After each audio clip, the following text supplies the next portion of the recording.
Life is beautiful. Let's live life to the fullest.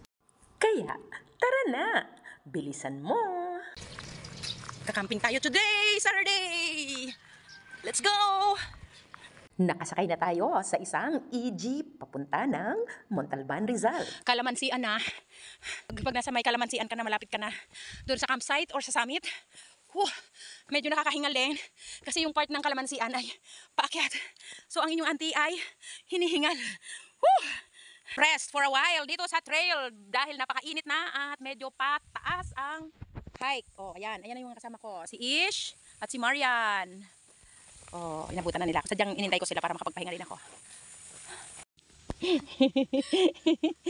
Ito yung trail ng Mount Balakbak. Mga last na paakyat na yata ito kasi first time ko dito. Yung pamangkin ko bumalik na't lahat, sinalubong na kami. Maganda yung drama ng pakawayan. Ikutin natin. Ayan. Ayan guys. Mayroong hagdan. Approaching Balakbak campsite. Andito na po tayo. Ayan sila, nagpapahinga na. Nandiyan sa huli. Ngayon pa lang ako dito nakapunta. Hello po. Gandang umaga po sa inyo. Dahil nga naririto na tayo sa campsite, may kanya-kanya na silang pagkuha ng mga videos and photos.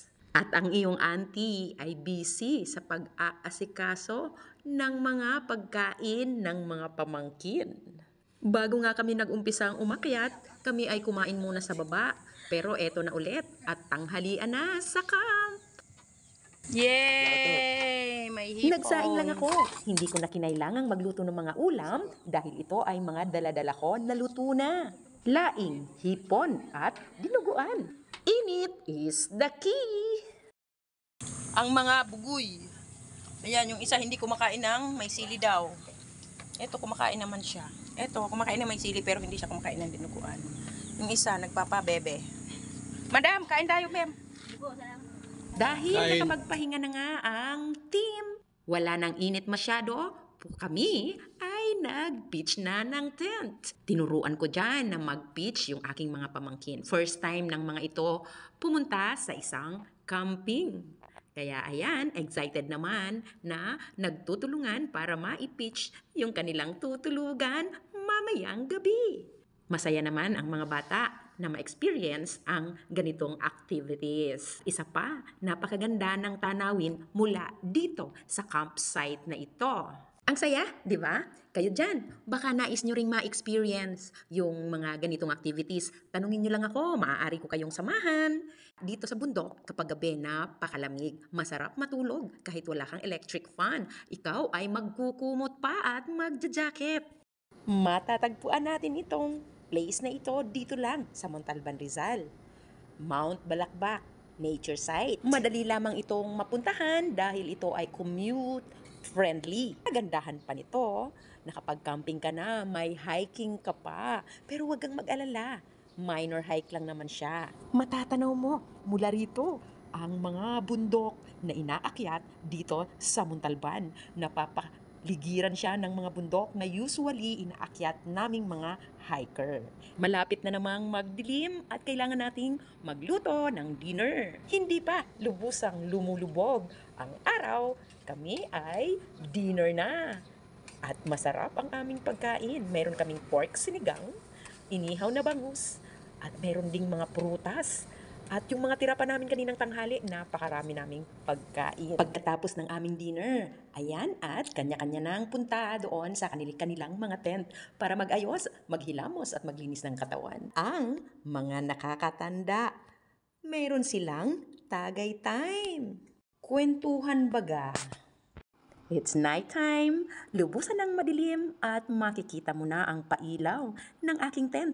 Pasensya na, hindi ko na naiayos ng maganda dahil marami akong inasikaso. Ikaw, yes, ikaw, gusto mo rin bang maranasan to?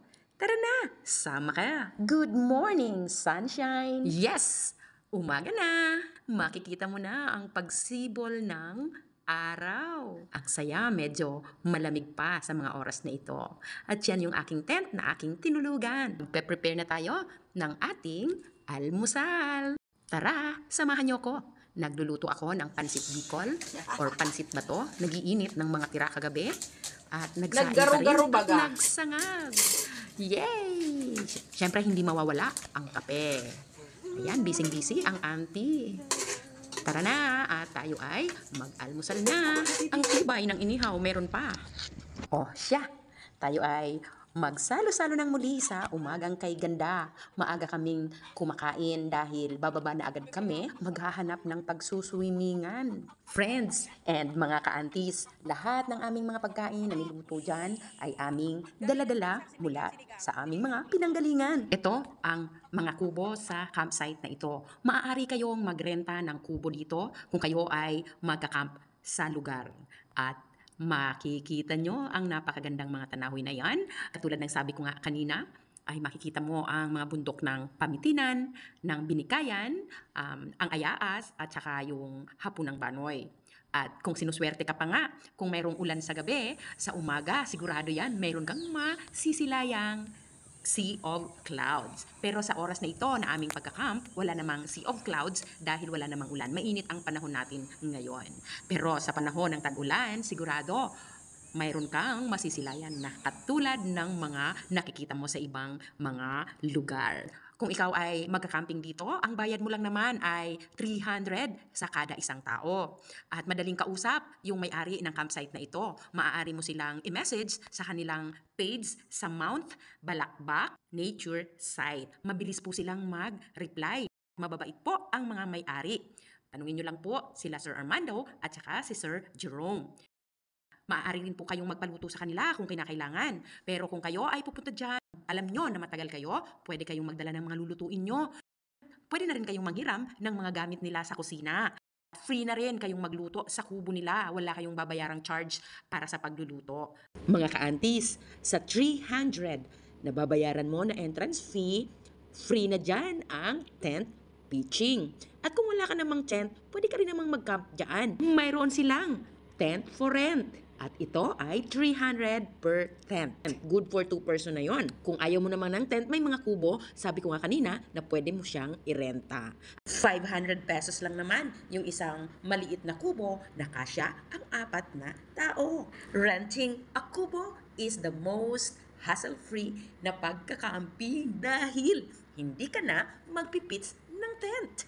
Para sa detalyado at kumpletong impormasyon, paki-message nyo na lang ang kanilang page. Thank you, and I hope you enjoy watching. Don't forget to smile so that the whole world will smile with you. See you on my next video. Again, thank you so much. God bless everyone.